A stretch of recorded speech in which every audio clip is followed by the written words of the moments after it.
pretendemos criar espaços seguros onde as qualidades humanas de inteligência coletiva possam emergir e estimular novas formas de colaboração, fazendo nascer modos de liderança que nos capacitem para resolver desafios reais do nosso tempo.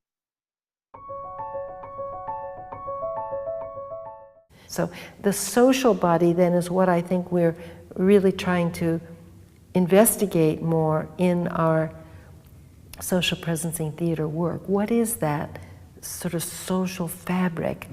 And how can the shared knowing of that social fabric or social field be the source of real creativity and innovation and real compassionate action? How do we see it? How do we recognize that rather than, oh, here's a problem and oh, there's a person that's not doing the right thing and this isn't working? But how do we actually see the potential, just the potential goodness in that situation? And let that be what expresses itself rather than all the things that are not working or how you wish this person were different or something, which is true and we notice it, but we're actually functioning on another level. Because all we need to do is to commit to a new world that we care about. We will teach entrepreneurship not only to potential entrepreneurs, but to everybody. The way we teach science to anybody who has access to a decent education. More than that, in the Penn world, we'll teach entrepreneurship not only in classrooms, but by actually committing to co-create the kinds of ventures that we care about, either as entrepreneurs ourselves or as early stakeholders to entrepreneurial ventures. So this is the core of what does it mean to do innovation in an overcrowded world. It means that we need to start from us. There's no other way. From our understanding of how the world is changing, from our understanding of what can be more meaningful to people. It's our gift. But that's just the start. This is an unwrapped gift that we need to mix with the gifts of someone else. So this is the point. In a world awash with ideas, don't search for ideas, search for people. Thank you.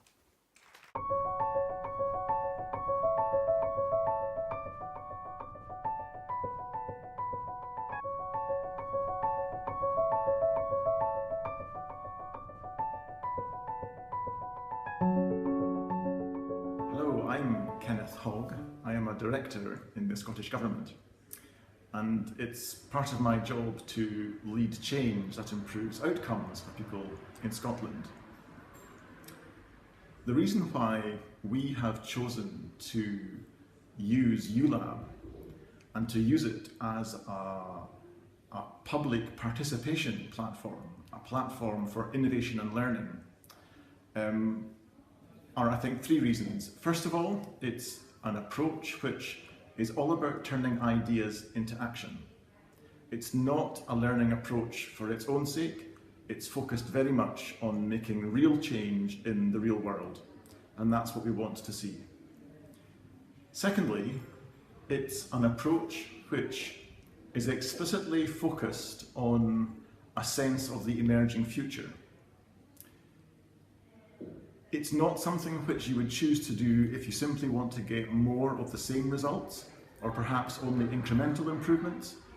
It's an approach which instead is tailor-made for when you want to get qualitatively different results from what you've got in the past in order to respond to changes going on round about you. And thirdly and finally, it's an approach which addresses, I think, the reason why change often fails in the past. We know that very often we have evidence for change and data that supports it, and people are convinced of the rational reasons for change, and yet nothing actually happens in practice. U.Lab is an approach which invites participants to connect to what they're really passionate about. It invites you to connect to what you feel is really important and to use that as a source of motivation and energy to really turn your ideas into action. And because it combines that with the more technical aspects of the methodology, we find it to be a really powerful way of really bringing to life the changes that we want to see in communities.